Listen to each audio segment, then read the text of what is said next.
This video was brought to you by Better Route Planner, Kempower, Markus Bil and Stormberg. Yo, what's up? We're now outside the home and behind me here you see Volkswagen ID4 GTX. So I hope you enjoy the range test today. And well, I'm recording this in the evening, but by the time you guys watch this video, I will already be on my way in the 1,000 kilometer challenge in the GTX. So I will just announce to you that I'll be doing the Swedish route. Yes. So I'll be live streaming it. And first, by the way, I figured, should I drive the GTX or the Made in China Model 3? But I figured that since I have the Model 3 for such a long time, then I don't need to rush. I can do it some other day. Yes. So it will just be sitting here in the garage charging up. The GTX will be charging outside, but nowadays it's nice and warm anyway, so battery temperature is already at 20 degrees. I can show you soon. Yeah, by the way, let me show you. So we should have pretty good conditions tomorrow. See here? This is EV Notify, actually 21 degrees Celsius in the pack. What the heck? I guess it's been nice and hot outside. Yeah, 88%. Okay, so yes, for you guys who don't know what the heck this is Das Elektroauto. Yeah, and it's all-wheel drive ID4. So I will have more videos about it, but I figured, okay, I have done ID4, but that was colder and it was in Norway, and I also done the Ioniq. Oh yeah, the ID4 was rear-wheel drive, the other ID4, it was colder.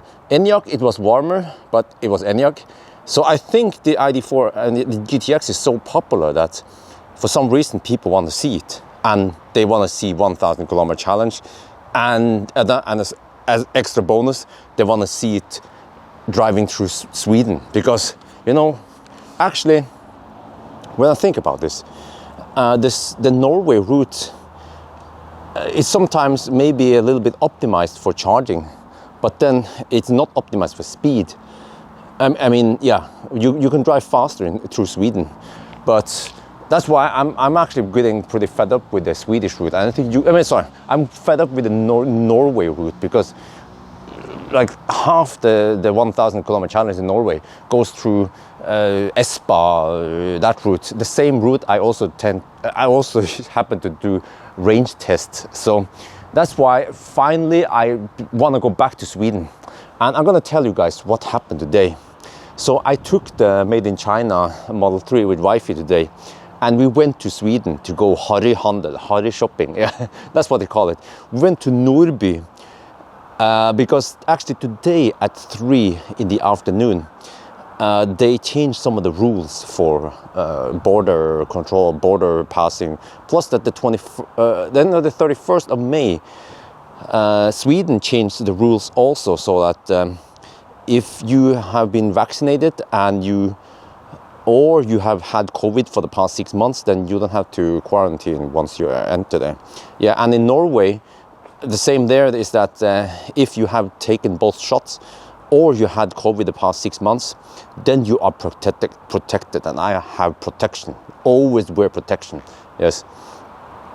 So that means that you don't have to quarantine. Yeah. So let me tell you then what happened.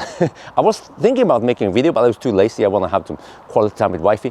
So we started from Oslo around, I think around 1:30 or something in the afternoon, and there was a little bit of Unfall on E6, so I had to take a little detour.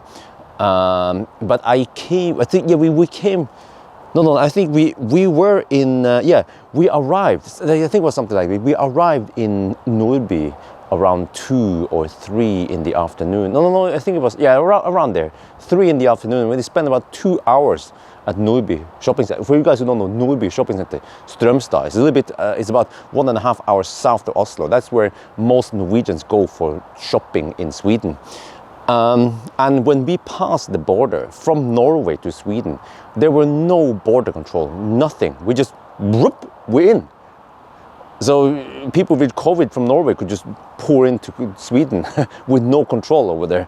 But anyway, and then we did the shopping. I can tell you that Nordby right now is open, but with limited service. Many shops were closed. The Asian store, the Asian restaurant was closed. The Mediterranean food shop had only kebab tallerken, nothing else on the menu. We went for Max Burger. So right now it's like it's open but low. Yeah, so this is mainly for Norwegians, I tell you guys this. But anyway, so we did the shopping and we then returned to Oslo, to Norwegian border, and that was around 5 in the afternoon. Wow, my neighbor's dog. So that was around 5 in the afternoon that we were then stuck at the border. And the first thing I thought was, I looked at Google Maps and I thought, hey, why don't I just go the old bridge, right? I went the old bridge. That border is closed, so I had to go back again around it and then go the new bridge, and that was the only entrance around there, unless you go via Tuxfors or something. It was a really long detour. So then I was stuck there right after the bridge, a little bit after the bridge. The Stau started towards the Norwegian border, and seriously guys, we waited there around 3 hours, roughly 3.5 hours we waited there. The queue progressed really slow. It was unbelievable how slow it progressed. And then one thing I noticed with Norwegians is I keep saying that Norwegians are bad drivers, and we saw proof of it today. I'm just telling you guys what happened was when you have queue like that, it's just Stau, real Stau.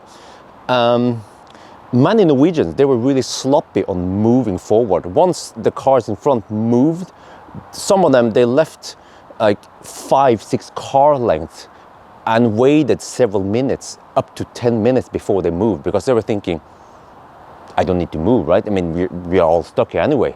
Well, what happened behind them? Well, the thing is that trucks, they went past, zip, zip, zip, zip, zip. They had to go to the have to declare something queue or whatever. Whereas all the passenger, the PKV, yeah, they had to go in the Stau. But then the LKV, the Lastkraftwagen, they could just bam, bam. But because these Norwegian Nisse, they were not moving in the queue, so the queue became unnecessarily long until the point where the trucks who were stuck behind us, they couldn't pass. So Norwegians, watch and learn. You have to do this properly. Just follow the Stau, follow the queue. Yeah. But anyway, so after waiting 3.5 hours, it was our turn. And you had to prepare 2 things in advance. First thing is that what they were gonna check is you have to register.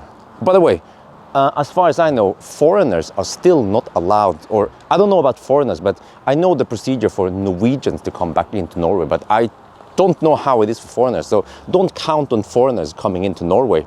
But the first thing you have to do is you have to go to register your arrival. You have to go to reg something, register your arrival, and you have to do that one for each person. So for me and for wifey, we have to do it. It's kind of weird because in that form you say, okay, you have been vaccinated or you have had COVID. That was the case for me, and because then you don't have to quarantine. And then they will ask you, okay, do you have any companions with you? And I said, yes, 1 companion.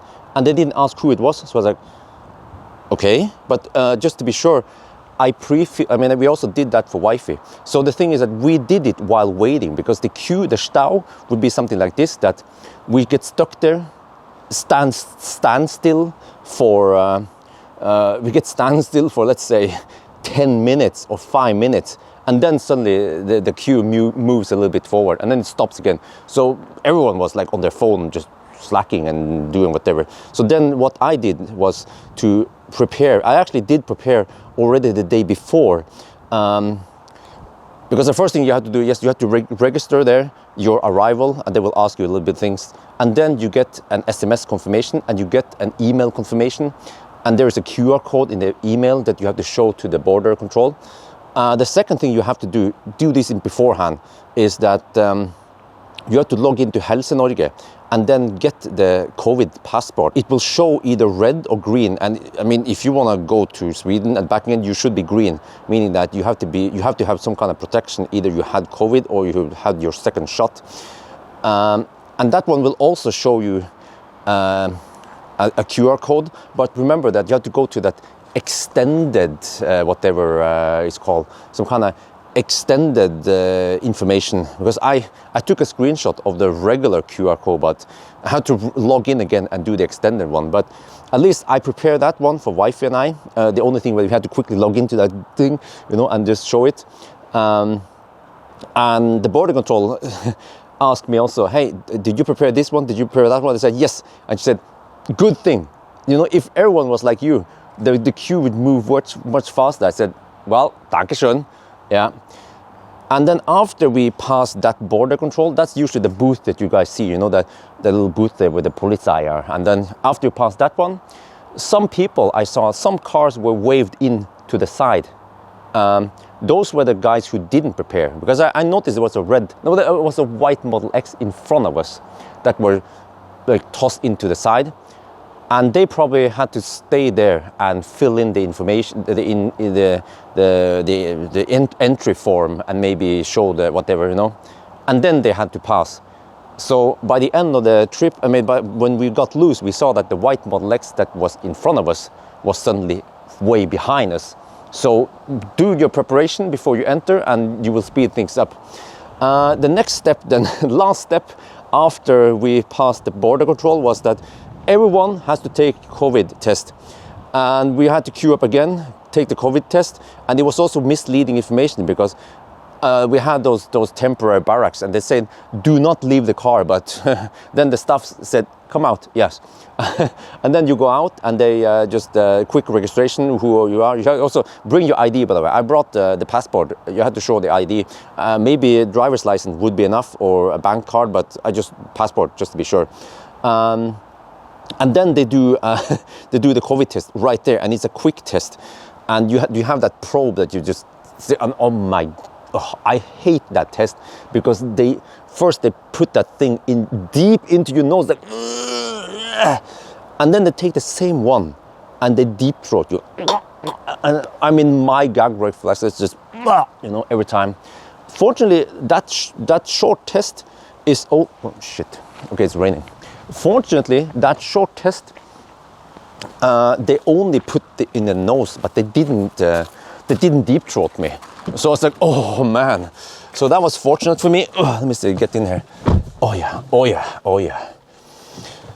And then after that one, they took the registration number of the electro auto, and then we had to queue up again. And I overheard that what they do is, and they would say, hey, okay, the registration number is then free to go. So we then had to go to another queue to wait until they have gotten the quick result. And I also noticed that meanwhile, there was also one guy waiting at that last checkpoint there, and he had to do like this many times, like, you know, turn off the engine. Turn off the engine. He had to keep saying to people, turn off the engine. He said it to a woman, or he did it to a woman, and she didn't understand it. And then my wife said, what?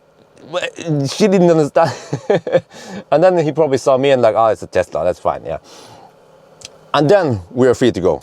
Yeah, so that's the procedure. And by the way, you had to stay there a long time, and people just ran in the bush to pee and stuff, you know. You better not have the type 3C, you better not have shit problems. Fortunately, I didn't have it. I held it for 4 hours until I peed. But there was also some of these temporary toilet things, the portable toilet stuff, by the last border before you can release it. So man, that was quite an experience. I'll just tell you guys how it was.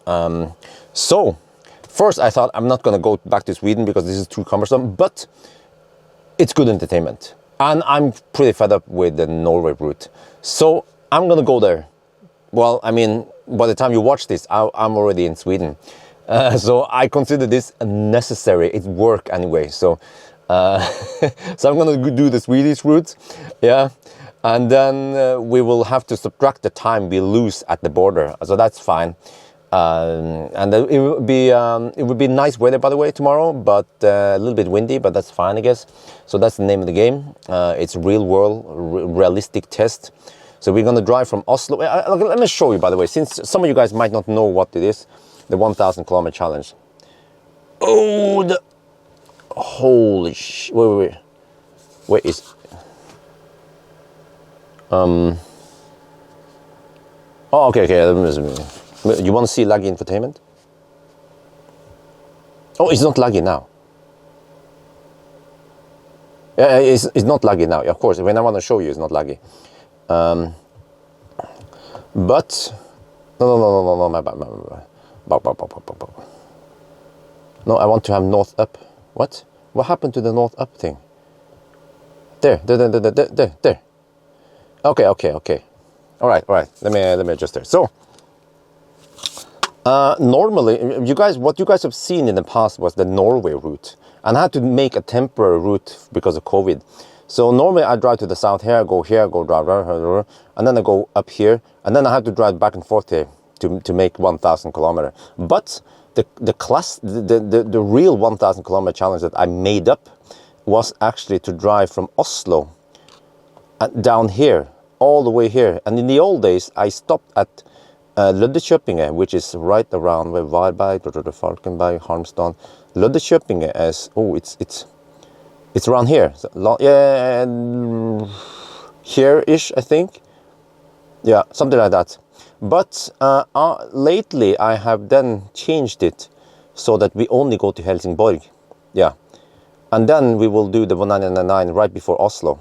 So that's the 1,000 kilometer challenge I have made. And what is this thing all about? Well, it is to simulate a road trip where you have mostly motorways. We have 110 zones most of the places. We have to drive through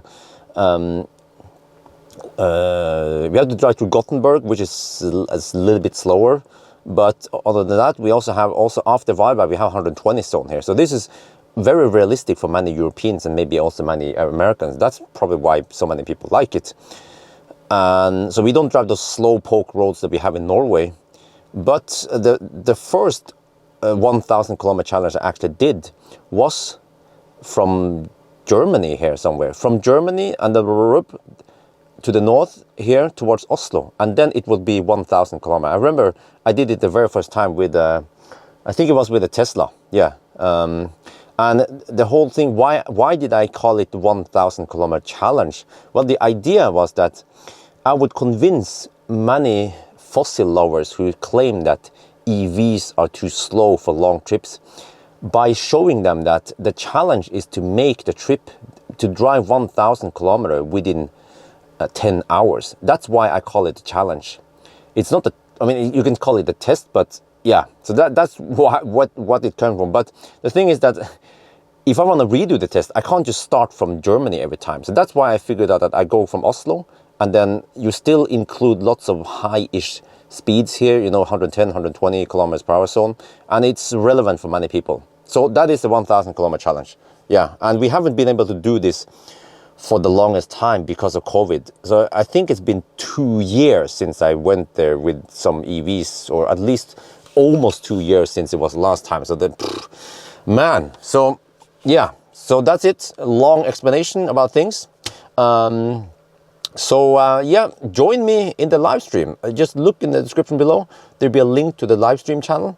Hopefully we have plenty of people in there having a nice chat and so on. And we will see how fast this car will do it, because we did the rear wheel drive in slightly colder weather, and it did it in 10 hours and 35 minutes. So I have no idea how fast this will be, but this one should still do it in, let's say, maybe tomorrow. Let's say best case 10 hours and 20 minutes, something. So we will see tomorrow. Yeah, I'm pretty excited. I have to go back home now. I mean, I have to go inside and do my homework and check out all the Ioniq chargers. But I think for us, we don't have any new Ioniq chargers. We might have some new high power chargers, but I don't think they are relevant for me anyway, so I will check again, of course. But I think that's going to be it for now. I hope you guys enjoyed this video. As always, thank you for watching, and talk to you later.